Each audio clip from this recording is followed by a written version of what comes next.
جی بھائی، اب کسی ذہن میں کوئی سوال ہو تو وہ کر لیں۔ کیا اندھیرے میں نماز پڑھنا گناہ ہے؟ ان کا سوال یہ ہے کہ اندھیرے میں نماز پڑھنا گناہ ہے؟ نہیں، کوئی گناہ نہیں ہے۔ اصل میں تو اس لیے منع کرتے ہیں بزرگان دین کے راستے میں آپ نماز پڑھ رہے ہیں، اندھیرے میں کوئی آپ سے ٹکرا جائے، آپ کی نماز خراب ہو جائے، تو اس لیے ہلکی سی روشنی بھی ہو تو موبائل کی ٹارچ ہی جلا لیا کریں۔ اگر آپ رات میں اٹھ کے نماز پڑھ رہے ہیں، تہجد پڑھ رہے ہیں، کہ کوئی اٹھ کے ٹکر نہ لگ جائے آپ سے، آپ کی نماز خراب نہ ہو۔ باقی ویسے اندھیرے میں نماز پڑھنے کی کوئی منائی نہیں ہے، بس آپ ہی کی حفاظت کے لیے کوئی کیڑا مکوڑا ہے، کوئی اس طرح کا جانور آپ کو نقصان نہ پہنچا دے کہ آپ دیکھ نہ سکو نماز پڑھتے ہوئے، اس لیے منع ہے، ویسے کوئی منع نہیں ہے۔ کیا کھاتے وقت بات نہیں کرنی چاہیے؟ ان کا سوال یہ ہے کہ کھاتے وقت بات نہیں کرنی چاہیے؟ نہیں، ایسی کوئی منائی نہیں ہے بھائی، وہ بھی آپ ہی کے فائدے کے لیے بات ہے کہ کھانا کھاتے ہوئے آپ کو دھسکا نہ لگ جائے، تو اس لیے منع کرتے ہیں بڑے بزرگ، وہی بچوں کو۔ نبی اکرم صلی اللہ علیہ وسلم کی اکثر تعلیمات کھانا کھاتے ہوئے صحابہ کرام کو سکھاتے تھے، اور بہت مشہور واقعہ ہے کہ ایک صحابی جو ہے وہ چاروں طرف سے کھانا کھا رہے تھے پلیٹ میں، تو حضور نے انہیں منع کیا کہ بھائی اپنی طرف سے کھانا کھایا کرو، یہ تو سنت بن گئی۔ تو بہت ساری تعلیمات کھانے سے متعلق حضور نے کھاتے ہی بتائی ہیں، تو اگر کوئی ضروری بات ہو تو بالکل دین کی بات بھی کر سکتے ہیں اور کوئی تعلیمات بھی دے سکتے ہیں۔ تو اس لیے کھانا کھاتے ویسے تو خاموشی سے کھانا کھائیں، کیونکہ اس میں ایک نقصان یہ بھی ہے کہ آپ بول رہے یا آپ کہکا لگا رہے یا آپ ہنسی مذاق کر رہے تو آپ کی سانس کی نلی میں کھانا جانے کا خطرہ ہے، یا دھسکا آپ کو لگ جائے، اس سے آپ کو نقصان ہو صحت کا، تو اس وجہ سے منع کرتے ہیں، ورنہ ویسے کوئی منع نہیں ہے۔ کیا چھوٹے چھوٹے گناہ سرکشی کہلائیں گے؟ ان کا سوال یہ کیا چھوٹے چھوٹے گناہ سرکشی کہلائیں گے؟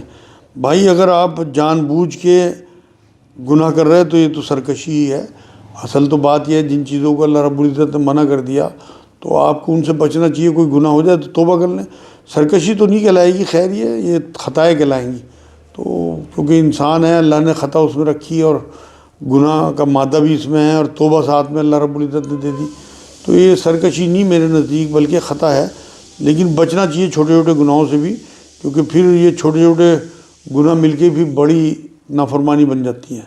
تو اس لیے میرے نزدیک جو ہے یہ خطائیں ہیں، اور توبہ کرتے رہے، استغفار سے اپنے آپ کو جوڑے رکھیں۔ نبی اکرم صلی اللہ علیہ وسلم جو معصوم تھے وہ یہ فرماتے تھے کہ میں 70 بار دن میں استغفار کرتا ہوں۔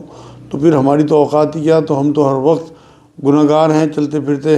ہماری سوچ، ہمارے وسوسے، آپ دھیان کرنا کہ آپ کیسی سوچتے ہو، آپ کی کتابوں کا کیا حال ہے، آپ کے موبائل کا کیا حال ہے، آپ کی سوچ کا کیا حال ہے، آپ کی نظروں کا کیا حال ہے، آپ کی جیب کا کیا حال ہے، آپ کے دسترخوان کا کیا حال ہے، تو آپ کو اندازہ ہو جائے گا کہ ہم کتنے گناہ گار ہیں۔ تو ہمارے لیے تو لازم ہے استغفار، تو اس لیے استغفار کرتے رہیں تو انشاءاللہ ہلکے پھلکے گناہ جو آپ سے سرزد ہوں گے وہ معاف ہوتے رہیں گے۔ میں اپنے بچوں کی تعلیم و تربیت کے لیے بڑے شہر آ گیا ہوں، ماں باپ چھوٹے شہر میں رہتے ہیں، غم زدہ ہیں، کیا کیا جائے؟ ہاں بھائی، بڑا اچھا سوال ہے آپ کا۔ یہ اکثر ہوتا ہے کہ لوگ اپنے بچوں کی تعلیم و تربیت کے لیے اپنے ماں باپ کو چھوڑ کے جو ہے وہ مائیگریٹ کر جاتے ہیں، اور وہاں پہ پھر اپنے بچوں کی تربیت کے لیے سیکریفائز کرنا پڑتا ہے، اور پھر اندر ہی اندر جو احساس مند لوگ ہوتے ہیں وہ گھلتے رہتے ہیں کہ ہم اپنے ماں باپ کو چھوڑیے۔ بھائی اگر آپ کا کوئی اور بھائی ہے اور وہ آپ کی ماں باپ کی دیکھ بھال کر رہا ہے تو وہ آپ کے لیے بہتر ہے کہ آپ مائیگریٹ کر گئے اور اپنے بچوں کی تعلیم و تربیت پہ دھیان دے رہے ہیں، کیونکہ نبی نے فرمایا تمہاری رعایا ہے کہ تم سے پوچھ گچھ ہوگی، تو آپ کے بیوی بچوں کی جو پوچھ گچھ ہے وہ آپ کے ماں باپ سے نہیں ہوگی بلکہ آپ سے ہوگی۔ تو اس لیے میرے نزدیک تو آپ نے بہتر فیصلہ کیا، بس بیچ بیچ میں اپنے ماں باپ کا دھیان رکھیں، ان سے روز بات کریں، ان سے دعائیں کے لیے کہتے رہیں، ان کا دل بڑا کرتے رہیں۔ اگر وہ شروع میں غمزدہ بھی ہیں تو آگے حالات سے وہ سمجھوتہ کر لیں گے۔ لیکن اگر آپ کا کوئی اور بھائی نہیں ہے، آپ تنہا اکیلے ہیں ان کے بیٹے، تو پھر آپ کو ٹاپ پرائیورٹی پہ اپنے ماں باپ کو رکھنا چاہیے، سیکنڈری آپ کے بچے آئیں گے۔ تو یہ سچویشن کے اوپر ہے معاملہ۔ میرے نزدیک اگر آپ نے کسی اور بھائی کے حوالے ماں باپ کو کیا ہوا ہے اور آپ نے ان کے پیسوں کا، ان کی صحت کا، ان کی دوائیوں کا دھیان آپ رکھتے ہیں اور آپ ان سے ملنے بھی جاتے ہیں ہفتہ 15 دن میں، تو یہ آپ کے لیے بالکل ٹھیک ہے۔ اگر وہ برا بھی مانتے ہیں تو اس کا انشاءاللہ آپ کو کوئی گناہ نہیں ملے گا۔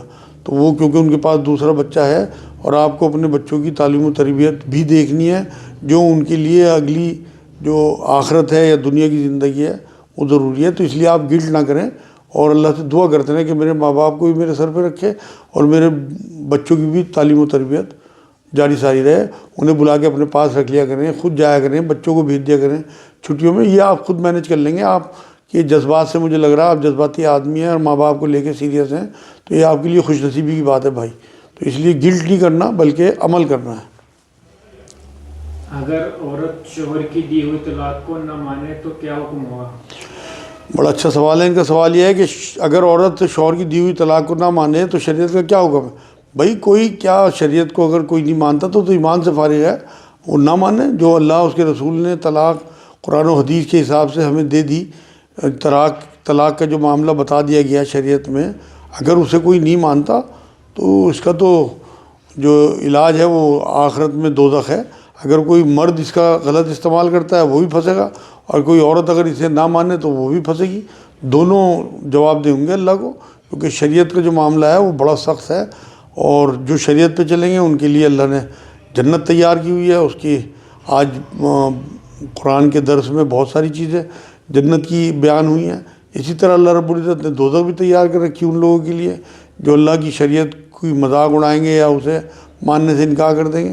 تو میری بہن آپ کو یہ معاملہ ماننا چاہیے۔ تو 60-70 سال کی زندگی ہے، ختم ہونے والی ہے، آگے ایک بہت بڑی زندگی آنے والی ہے جس میں اگر آپ کے خلاف فیصلہ ہو گیا تو آپ بار بار یہ چاہو گی کہ دوبارہ مجھے دنیا میں اللہ بھیج دے اور میں اللہ کی شریعت پہ عمل کر سکوں، لیکن ایسا ہوگا نہیں دوبارہ سے۔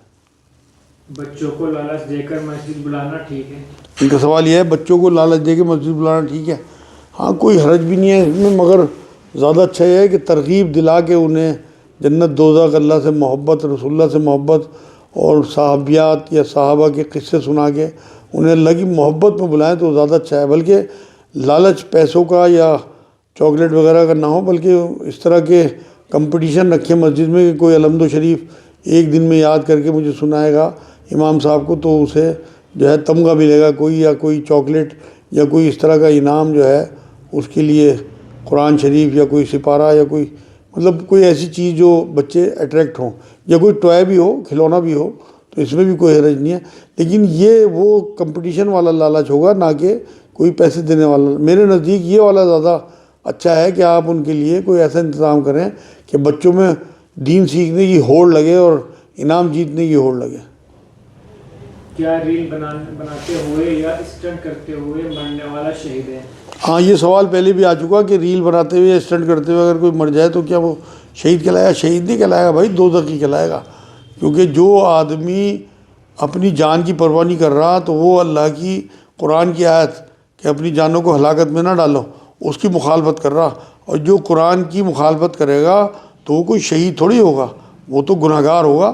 اس کا تو اللہ دیکھے گا کہ اس نے کس طرح سے اپنے آپ کو ختم کیا۔ جس کی ماں نے اسے باپ نے پسینے بہا کے اور ماں نے دودھ پلا کے اتنا 22 سال یا 20 سال یا 24 سال کا بڑا کر دیا، اور اس نے صرف اپنی نفس کی خوشی کے لیے اسٹنٹ کیا اور اس میں اپنے آپ کو ختم کر لیا، تو جو ماں باپ کا دکھ ہے وہ بھی اسی کے گلے پڑے گا۔ تو اس لیے میرے بہن بھائیوں بہت سوچ سمجھ کے فیصلہ کرو، یہ ختم ہونے والی زندگی ہے، دوبارہ جو ہے اس کے بارے میں صرف ہمیں حساب ہی دینا ہے، دوبارہ ملنے والی نہیں ہے۔ اس کے بعد آخرت ہے، بس اس میں نیگیٹو اور پازیٹیو دونوں فیصلے ہیں، تو اس لیے کوشش یہ کریں اللہ کرے ہمارے لیے پازیٹیو فیصلہ ہو۔